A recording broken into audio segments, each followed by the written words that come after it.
যারা শেখ হাসিনার পালিয়ে যাওয়ার কষ্ট পায় তারা আবারও শেখ হাসিনার মতো ফ্যাসিবাদ কায়েম করতে চায়।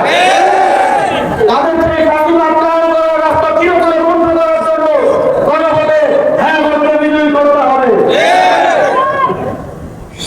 যদি আপনারা এবারের মতো ভবিষ্যতেও সুস্থভাবে নিজেদের ভোটাধিকার প্রয়োগ করতে চান তাহলে হ্যাঁ ভোটে বিজয়ী করতে হবে। যদি শেখ হাসিনার মতো ভবিষ্যতে কোন স্বৈরাচার ফ্যাসিবাদ না চান তাহলে হ্যাঁ ভোটে বিজয়ী করতে হবে। যদি ঘুষ ছাড়া মামলা টাকা ছাড়া চাকরি মেরে চান বৈষম্যহীন বাংলাদেশ চান তাহলে হ্যাঁ ভোটে বিজয়ী করতে হবে। যদি ব্যাংক লুটেরাদের থেকে ব্যাংকে বসছিল আপনার আমানতকে নিরাপদ করতে চান তাহলে হ্যাঁ ভোটে বিজয়ী করতে হবে।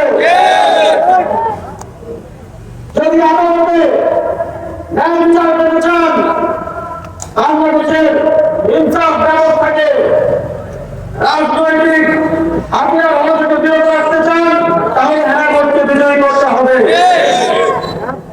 যদি দুর্নীতি চাঁদাবাজি অর্থ পাচার রোধ করতে চান তাহলে অবশ্যই হ্যাঁ ভোটে বিজয়ী করতে হবে। যদি চাঁদা না দিয়ে আপনার কষ্টে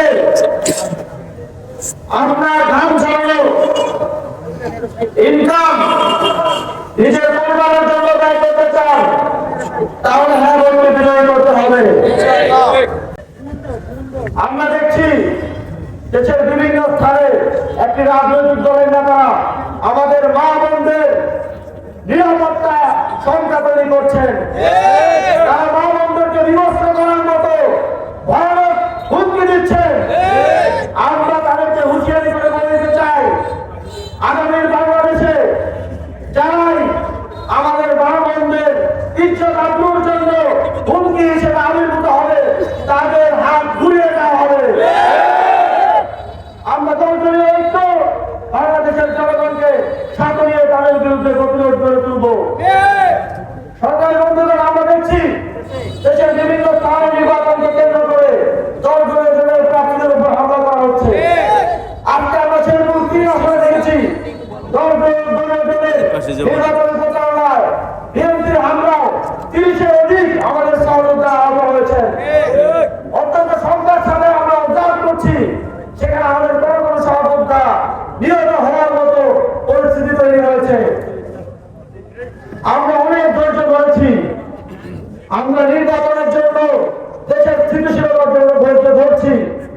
তবে আমরা এটা স্পষ্ট করে বলে দিতে চাই, যদি আপনারা পেশি শক্তি দেখিয়ে কেন্দ্র দখল করে হামলার মধ্য দিয়ে এবারে একটি গত 3বারের মতো একটি নির্বাচনের মধ্য দিয়ে ক্ষমতায় আসার কোনো পায়তারা করেন তাহলে বাংলাদেশের জনগণকে সাথে নিয়ে আপনাদেরকে প্রতিহত করবে।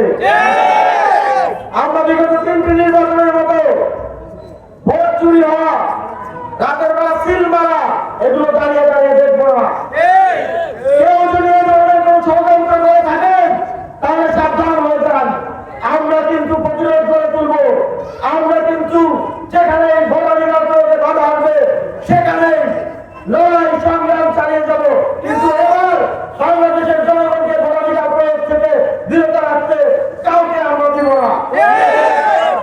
আমরা বিশ্বাস করি দেশের জনগণ যদি ভোট দিতে পারে তাহলে তারা চাঁদাবাজির বিরুদ্ধে, সন্ত্রাসের বিরুদ্ধে, হামলা মামলা বাণিজ্যকারীদের বিরুদ্ধে ইনসাফের পক্ষে, ন্যায়ের পক্ষে তাদের ভোটাধিকার প্রয়োগ করবে এবং আগামী ঐক্যজোট এবার নির্বাচিত হয়ে সংসদে তাদের প্রতিনিধিত্ব নিশ্চিত করবে ইনশাআল্লাহ।